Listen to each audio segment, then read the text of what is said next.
Kahina-hinala umano na wala pang 2 linggo ay naubos na ang 125 million pesos na pondo ng Office of the Vice President na para umano sa confidential fund. Ayon po sa dating Commissioner ng Commission on Audit na si Heidi Mendoza, unang tanong pa lang daw dito ay kung saan nga napunta ang pera.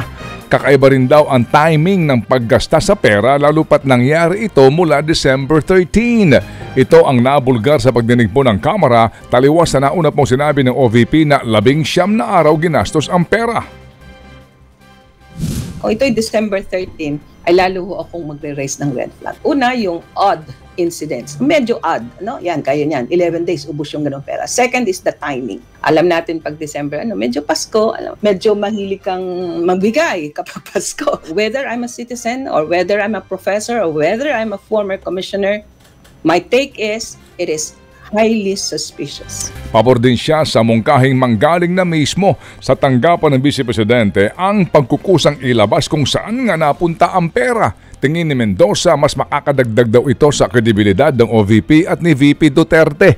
Patuloy pa rin ang pag-audit ng COA sa paggamit ng Confi funds at inaasahang ilalabas ang report sa buwan ng Nobyembre.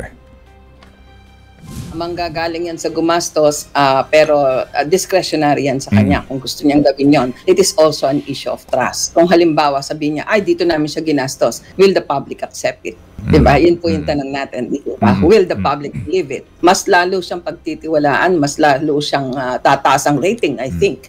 Kung sabihin niya na on her own volition, sabihin niya na dito ho namin ginamit yun. Ted Filon at DJ Chacha ngayon nasa Radyo 5 92.3 News FM Monday to Friday 6 to 10 a.m.